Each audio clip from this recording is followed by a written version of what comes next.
Hi friends, இந்த வீடியோவில் என்ன பார்க்க போகிறோம் அப்படின்னா 11th ஸ்டாண்டர்ட் ஓல்டு புக்கு சிறப்பு தமிழ் புக் பேக்கில் உள்ள முக்கியமான வினாக்கள் தான் வந்து பார்க்க போகிறோம். இப்போ இணைப்பு சொல், நிறுத்தற்குறிகள், சுட்டுச்சொல் இதெல்லாம் வந்து பார்க்க போகிறோம். அதனால் வீடியோவை வந்து ஸ்கிப் பண்ணாமல் எண்டு வரைக்கும் பாருங்கள். நம்மளுடைய வீடியோஸ் எல்லாம் பிடிச்சிருந்துச்சுன்னா லைக் போட்டு பாருங்கள். உங்களுடைய சப்போர்ட் தான் எனக்கு மோட்டிவேஷனாக இருக்கும். ஓகே, வாங்க பார்க்கலாம். இது வந்து பேஜ் நம்பர் 128 128ல் பாருங்கள். மேலே என்ன கொடுத்துருக்காங்க அப்படின்னா வினாச்சொல், சுட்டுச்சொல் ரெண்டும் வந்து கொடுத்துருக்காங்க. வினாச்சொல் வந்து நமக்கு தெரியும், எந்த, எங்கே, எவ்வாறு, எங்கே, எது. சுட்டுச்சொல் வந்து பார்த்துக்கோங்க, அந்த, அங்கு, அவ்வாறு, அங்கே, அது, இதெல்லாம் வந்து சுட்டுச்சொல்னு கொடுத்துருக்காங்க. இது வந்து ஜஸ்ட்டு வந்து தெரிஞ்சுக்கோங்க. அடுத்தது பாருங்கள், நான் வந்து சிலபஸில் உள்ளது கவர் ஆகிறது இது மாதிரி தான் நான் வந்து எடுத்துகிட்டு வந்திருக்கேன். ரொம்ப இம்பார்ட்டண்ட் தான். ஓகேவா? அடுத்து பாருங்கள், கீழுள்ள ஓரெழுத்து ஒரு மொழிகளில் எது விலங்கினை குறிக்கும் அப்படின்னு கேட்டிருக்காங்க. நமக்கு வந்து ஆ அப்படிங்கிறது பசு, கா அப்படின்னா சோலை, நை அப்படின்னா இழிவு, சா அப்படின்னா இறந்து போ. அப்போ எது வந்து விலங்கினை குறிக்குது? ஆ, பசுங்கிறது தான் விலங்கினை குறிக்கிறது. அடுத்து பாருங்கள், வினைமுற்றுகளை தொழில் பெயர்களாக மாற்றி கீழ் வருமாறு எழுதவும்னு சொல்லியிருக்காங்க. இப்போ வந்து வினைமுற்று அவங்க நான் கொடுத்துட்டு நம்மளை வந்து தொழில் பெயராக மாற்ற சொல்லுவாங்க. நான் அதை நேராக எடுத்து எழுதியிருக்கேன் பாருங்கள். இப்போ வந்து எழுந்தான் அப்படிங்கிறது வினைமுற்று. இதுக்கான தொழில் பெயர் பார்த்தீங்க அப்படின்னா எழுதல், அல்விகுதி பெற்று வருது. ஓகேவா? அது வந்து தொழில் பெயர். அல்விகுதி பெற்று வந்தது அப்படின்னா தொழில் பெயர். அதே பாருங்கள், பரப்பினான், பரப்பினான்ங்கிறது வினைமுற்று. அப்போ பரப்பல் அப்படிங்கிறது தொழிற்பெயர். உலாவினான் அதுக்கான வினைமுற்று, அதுக்கான தொழிற்பெயர் வந்து உலாவல். மூழ்கினான், மூழ்கல் தொழிற்பெயர். தோன்றினான், தோன்றல். வீசினான், வீசல். அதே பாருங்க, தெளித்தான், தெளித்தல். ஓகேவா? இது வந்து ஜஸ்ட் வந்து தெரிஞ்சுக்கோங்க. அடுத்தது பாருங்க, பேராகிராஃபில் இந்த செல்வங்கள் எல்லாம் குன்றா புகழ் பெற்றவை என்று சொன்னால் அது மிகையன்று. இப்போ ஏன் இதை வந்து பார்க்குறோம் அப்படின்னா, இப்போ எக்ஸாம்பிளுக்கு இப்போ எப்படி கொடுத்துருவாங்க, இந்த செல்வங்களெல்லாம் குன்றா புகழ் பெற்றவை என்று சொன்னால் அது மிகையல்ல அப்படின்னு கொடுக்கலாம் ஸ்டேட்மெண்ட்டில். நம்ம உடனே வந்து இங்கே செல்வங்கள் எல்லாம்னு இருக்குது, புகழ் பெற்றவைன்னு இருக்குது. அப்படி பார்த்து தான் வந்து அது பன்மை. அப்போ மிகையல்ல அப்படின்னு பன்மையில் தான் முடியும் அப்படிங்கிற முடிவுக்கு நம்ம வருவோம். ஆனால் இங்கே என்ன சொல்லியிருக்காங்க, இந்த செல்வங்கள் எல்லாம் குன்றா புகழ் பெற்றவை என்று சொன்னால் அது மிகையன்று. அப்போ என்று சொன்னால் அப்படிங்கிறது அந்த இடத்துல என்று சொல்வது அப்படிங்கிற ஒரு ஒருமையில் சொல்கிறது மாதிரி இருக்குது. அப்போ என்று சொன்னால் அது மிகையன்று. ஓகேவா? அதனால் இந்த இடத்துல வந்து நீங்கள் பார்த்துக்கணும். ஏன்னா நம்ம வந்து என்ன பண்ணுவோம்னா இந்த தப்பை கண்டிப்பாக பண்ணுவோம். இந்த செல்வங்களெல்லாம் குன்றா புகழ் பெற்றவைன்னுக்கிட்டே உடனே அது மிகையல்ல அப்படின்னு சொல்லுவோம். அப்போ இந்த இடத்துல வந்து அதுன்னு வரும்போது இங்கே மிகையன்று அப்படின்னு போடுறோம். அதே மாதிரி பாருங்க, இதே ஸ்டேட்மெண்ட்டை எப்படி எழுதலாம்னா, இந்த செல்வங்களை எல்லாம் குன்றா புகழ் பெற்றவை என்று சொல்வது மிகையன்று. அப்போ இந்த இடத்துல வந்து சொல்வது அதுன்னு வருதா, அதுன்னு வரும்போது இங்கே மிகை அன்று அப்படின்னு குறிப்பிட்டு எழுதணும்னு சொல்லியிருக்காங்க. இப்போ வந்து என்று சொல்பவை அப்படின்னு சொல்கிறாங்கன்னு வச்சுக்கோங்க. என்று சொல்பவை மிகையல்ல அப்படிங்கிற மாதிரி வரும். இப்போ என்று சொல்வது அப்படின்னு சொல்கிறதுனால அது அப்படின்னு சொல்லும்போது அங்கே மிகையன்று அப்படின்னு கொடுத்துருக்காங்க. அடுத்தது பாருங்கள், தமிழகத்தின் இசைக்கலை இடைக்கோடு, நாட்டியக்கலை இடைக்கோடு, சிற்பக்கலை இடைக்கோடு, கட்டிடக்கலை பற்றி அருந்தமிழ் நூல்கள் தொன்று தொட்டு ஏராளமாக இருந்தன. அப்போ இடையில வந்து இடைக்கோடு கொடுத்துருக்காங்க. இப்போ இந்த இடைக்கோடை எடுத்துட்டு நாங்கள் வந்து கார்புள்ளி சேர்க்குறோம்னு வச்சுக்கோங்க. இப்போ நல்லா பாருங்கள், இந்த இடத்துல கட்டிடக்கலை பற்றி அருந்தமிழ் நூல்கள் தொன்று தொட்டு ஏராளமாக இருந்தன. இப்போ இந்த இடைக்கோடை நீக்கிட்டு நான் கார்புள்ளி சேர்க்குறேன். தமிழகத்தில் இசைக்கலை கமா, நாட்டியக்கலை கமா, சிற்பக்கலை கமா, கட்டிடக்கலை ஆகியன பற்றி அருந்தமிழ் நூல்கள் தொன்று தொட்டு ஏராளமாக இருந்தன. ஓகே, அப்போ வந்து கார்புள்ளி சேர்க்கும்போது அங்கே ஆகியன அப்படிங்கிற இணைப்பு சொல் சேருது. நல்லா இந்த இடத்துல பார்க்கணும். இடைக்கோடு வரும்போது இங்கே ஆகியனங்கிற இணைப்பு சொல் இல்லை.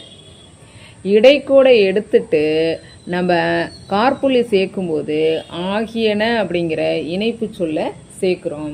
ஏன் இந்த இடத்துல வந்து ஆகியன அப்படின்னு வந்திருக்குன்னா, இங்கே என்ன முடிக்கும் போது இருந்தன பன்மையில் முடிஞ்சிருக்கா. அப்போ இங்கே என்னென்ன இருக்குது?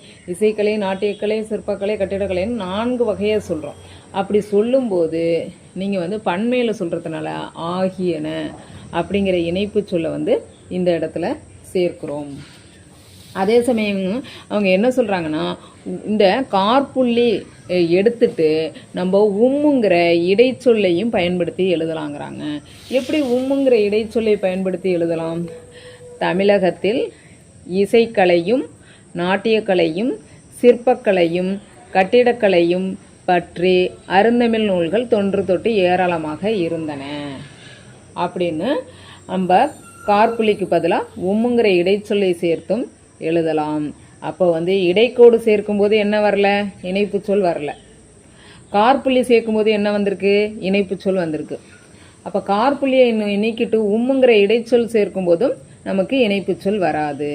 அப்போ ஒவ்வொன்றையும் நம்ம வந்து எழுதி பழகணும் அப்படின்னு சொல்லியிருக்காங்க. அடுத்தது பாருங்க, இந்த இடத்துல சித்த மருத்துவர்கள் முயற்சி எடுப்பார்களாக அப்படின்னு சொல்லிட்டு ஒரு ஆச்சரியக்குறி. அடுத்த ஸ்டேட்மெண்ட் பாருங்க, சித்த மருத்துவர்கள் முயற்சி எடுப்பார்கள் அப்படின்னு சொல்லியிருக்காங்க. அப்போ முதல் வாக்கியம் வந்து என்ன சொல்லியிருக்கு? விருப்பமான வேண்டுகோளை வெளிப்படுத்து. விருப்பமான வேண்டுகோள் ஒன்றை. அப்போ வேண்டுகோளை வெளிப்படுத்தும் போது நம்ம என்ன சொல்லணும்? ஆச்சரியக்குறி போடணும்னு சொல்லியிருக்கோம். இப்போ சித்த மருத்துவர்கள் முயற்சி எடுப்பார்களாக அப்படின்னு ஒரு வேண்டுகோள் வைக்கிறாங்க, அதனால அந்த இடத்துல ஆச்சரியக்குறி. இரண்டாவது வாக்கியம் பாருங்க, சித்த மருத்துவர்கள் முயற்சி எடுப்பார்கள். இந்த இடத்துல வந்து ஒரு தகவலை வந்து வெளிப்படுத்துது. சாதாரண ஒரு செய்தி வாக்கியம். ஓகேவா? இது வந்து ஜஸ்ட் வந்து வேண்டுகோள் வந்து வெளிப்படுத்துறதுனால ஆச்சரியக்குறி, அதனால தெரிஞ்சுக்கிறதுக்காக இதை சொல்லியிருக்கேன். அடுத்தது பாருங்க, கல்லுதல், தோண்டுதல், ஆழ்ந்து காணுதல், ஆராய்தல் என்பது கல்வி, கலை ஆகிய இரண்டிற்கும் அடிப்படையாக அமைந்த பண்புகளாகும். இவ்வாக்கியத்தில் உள்ள பிழையை நீக்குவதற்கு மேற்கொள்ளத்தக்க மாற்றுதல் என்னன்னு கேட்டிருக்காங்க. அதாவது இப்போ என்னென்னா, இந்த கார்புள்ளியை எடுத்துட்டு இடைக்கோடு போட்டால் சரியாக வருமானு கேட்குறாங்க. இப்போ நீங்கள் கார்புள்ளியை எடுத்துகிட்டு இடைக்கோடு போட்டாலுமே இந்த இடத்துல என்ன சொல்லியிருக்காங்க? என்பது அப்படிங்கிறது ஒருமையில் வந்திருக்கு. என்பதுங்கிறது ஒருமையில் வந்திருக்கு. இங்கே முடியும் போது பண்புகளாகும் அப்படிங்கிறது பன்மையில் முடிஞ்சிருக்கு. அப்போ நீங்கள் கார்புள்ளியை எடுத்துகிட்டு இந்த இடத்துல இடைக்கோடு போட்டாலுமே அந்த ஸ்டேட்மெண்ட்டு சரியாக வராது. அடுத்தது பாருங்க, என்பது என்னும் சொல்லை என்பன என மாற்றினால் சரியா வருமா அப்படின்னா வரும். கல்லுதல், தோண்டுதல், ஆழ்ந்து காணுதல், ஆராய்தல் என்பன கல்வி, கலை ஆகிய இரண்டிற்கும் அடிப்படையாக அமைந்த பண்புகளாகும். அப்போ என்பதங்கிறத என்பன அப்படின்னு மாற்றினோம்னா இந்த ஸ்டேட்மெண்ட் வந்து சரியா அமையும். இதே வந்து கார்புள்ளியை எடுத்துட்டு இடைக்கோடு இட்டால் எப்படி எழுதலாம் அப்படிங்கிறதையும் வந்து சொல்லியிருக்காங்க. அதையும் பார்க்கலாம். இந்த பாருங்க, கல்லுதல், கார்புள்ளி எடுத்துட்டோம். கல்லுதல் இடைக்கோடு, தோண்டுதல் இடைக்கோடு, ஆழ்ந்து காணுதல் இடைக்கோடு, ஆராய்தல் இடைக்கோடு என்பது கல்வி, கலை ஆகிய இரண்டிற்கும் அடிப்படையாக அமைந்த பண்பாகும். இப்போ இந்த இடைக்கோடு இடும்போது அது ஒரே தொகுப்பாக அந்த இடத்துல காட்டுது. இப்போ நம்ம கார்புள்ளி இட்டோம்னா இந்த இடத்துல கார்புள்ளி இட்டோம்னா இது வந்து பன்மைக்கு மாறிடுது. அப்போ இந்த இடத்துல என்பதுங்கிறது என்பனங்கிற மாதிரி மாறணும். இந்த இடத்துல இடைக்கோடு வந்துச்சுன்னா இது எல்லாம் சேர்ந்து ஒரு தொகுப்பாக சொல்லும்போது என்பது அப்படிங்கிற ஒருமையில் சொல்லி கல்வி, கலை ஆகிய இரண்டிற்கும் அடிப்படையாக அமைந்த பண்பாகும். அங்கே வந்து நமக்கு பண்புகளாகும் அப்படின்னு வந்துச்சு. இந்த இடத்துல கார்புள்ளி வரும்போது இந்த இடத்துல என்பனன்னு மாறுது, இந்த இடத்துல பண்புகளாகும்னு மாறுது. இந்த இடத்துல இடைக்கோடு வரும்போது இடைக்கோடு ஒரே தொகுப்பாக மாற்றுவதால் இது வந்து ஒருமை மாறிடுது. இங்கே என்பதுன்னு வருது, இங்கே முடியும் போதும் ஒருமையில் பண்பாகும்னு முடியுது. புரியும்னு நினைக்கிறேன். இதில் வேறு ஏதும் சந்தேகங்கள் இருந்தால் கமெண்ட் பண்ணலாம். அடுத்தது பாருங்கள், ஞாயிறு ஒரு பெரிய நெருப்பு பிளம்பாக இருக்கின்றது, கோள்களெல்லாம் அதனை சுற்றி வருகின்றன. இந்த வாக்கியத்தை பற்றிய 4 முடிவுகள் கொடுக்கப்பட்டுள்ளன. அவற்றில் எது சரியானதுன்னு கேட்டிருக்காங்க. ஞாயிறு அப்படிங்கிறது ஒரு எழுவாய், இருக்கின்றதுங்கிறது ஒரு பயனிலை, அடுத்த மாதிரி கோள்கள்ங்கிறது இன்னொரு எழுவாய், அதே மாதிரி வருகின்றனுங்கிறது ஒரு.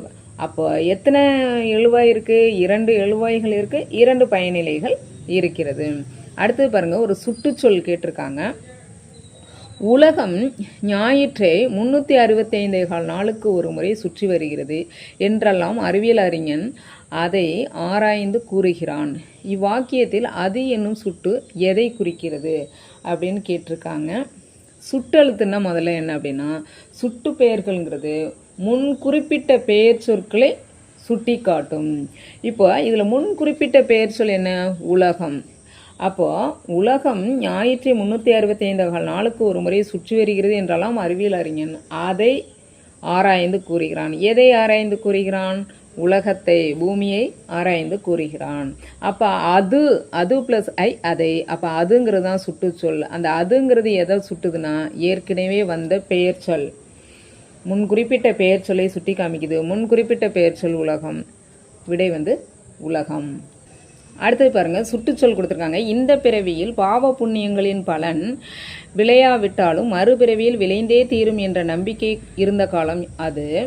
அறிவியல் வளர்ச்சியால் இந்த நம்பிக்கை குறைந்து வருகிறது. அப்போ அறிவியல் வளர்ச்சியால் இந்த நம்பிக்கை குறைந்து வருகிறது. எந்த நம்பிக்கை? விளைந்தே தீரும் அப்படின்னு சொல்கிற நம்பிக்கை குறைந்து வருது. அப்போ இந்த அப்படிங்கிற சுற்றுச்சொல் இங்கே பயன்படுத்துகிறோம். அதை கூட கேட்கலாம், அந்த இந்தங்கிற சுற்றுச்சொல் எதை குறிக்கிறதுன்னு அது சொல்லியிருக்காங்க பாருங்கள். இந்த நம்பிக்கை குறைந்து வருகிறது. அப்போ விளைந்தே தீரும் இருக்கு இல்லையா, விளைந்தே தீரும் என்பதை இங்கே இந்தங்கிற சுற்றுச்சொல் சுட்டுகிறது அப்படின்னு சொல்லியிருக்காங்க. அடுத்தது பாருங்கள், உருவக தொடராட்சி மரபு தொடராட்சினா, அதாவது நல்லவர்களின் நன்மையும் தீயவர்களின் தீமையும் சமுதாய கடலில் கரைந்து விடுகின்றன. இவ்வாக்கிய அமைப்பில் 2 சிறப்பு கூறுகள் காணப்படுகின்றனன்னு சொல்லியிருக்காங்க. என்னென்ன? உருவக தொடராட்சி, மரபு தொடராட்சி. உருவகம் இப்போ இங்கே என்ன சொல்லியிருக்காங்க? சமுதாயம் கடலாக உருவாகி, சமுதாயத்தையே கடல்னு சொல்கிறாங்க. அப்போ இங்கே உருவகப்படுத்தியிருக்காங்க. அடுத்து மரபு தொடராட்சின்னா, இந்த கரைந்து விடுகின்றன அப்படிங்கிறது மறைதல் அப்படிங்கிற பொருளை தருது. அப்போ நேரடியாக ஒரு பொருளை உணர்த்தாமல் வேறொரு பொருளை உணர்த்துவது மரபு தொடராட்சி. அதாவது வழி வழியாக கூறப்படுவது, மரபு வழக்கில் கூறப்படுவது.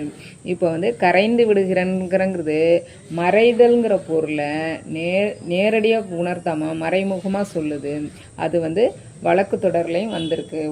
அது மரபு தொடராட்சின்னு சொல்கிறோம். நான் இப்போ உங்களை ஒரு கேள்வி கேட்குறேன். நீங்கள் அதுக்கான பதில் என்னங்கிறத கமெண்ட் பண்ணுங்கள். என்ன அப்படின்னா, கீழுள்ள வாக்கியங்களுள் எதில் மரபு தொடர் பயின்றுள்ளது? அதாவது மரபு தொடர்னா நம்ம என்ன சொல்லியிருக்கோம்? நேரடியாக அதனுடைய பொருளை உணர்த்தாமல் மறைமுகமாக பொருளை சொல்லுவது மரபு தொடர், அல்லது வழக்கமாக பாரம்பரியமாக சொல்லக்கூடிய சொல்ல மரபு தொடர்னு சொல்கிறோம். பாருங்கள், இம்மை பற்றிய அச்சமும் அவாவும் குறைய தொடங்கிவிட்டன. இதில் மரபு தொடர் இருக்கான்னு கேட்டிருக்காங்க. நல்லவர் யார் தீயவர் யார் என அலசி பார்க்க இயலவில்லை. சமுதாய கடலில் காணப்படுவன பல, ஆனால் இன்று சமுதாயம் பெரிய கடல் போல் ஆகிவிட்டது. இந்த 4ல் எந்த வரியில் மரபு தொடர் பயின்றுள்ளதுன்னு கேட்டிருக்காங்க. இதுக்கான விடையை கமெண்ட் பண்ணுங்கள். எத்தனை பேர் சரியாக கமெண்ட் பண்ணுறீங்கன்னு பார்க்கலாம். ஓகே ஃப்ரெண்ட்ஸ், நம்மளுடைய வீடியோஸ் எல்லாம் பிடிச்சிருந்துச்சுன்னா லைக் போடுங்க, உங்களுடைய ஃப்ரெண்ட்ஸுக்கெல்லாம் ஷேர் பண்ணுங்கள், எதுவாக இருந்தாலும் கமெண்ட் பண்ணுங்கள். ஓகே, நன்றி. நெக்ஸ்ட் வீடியோவில் பார்க்கலாம்.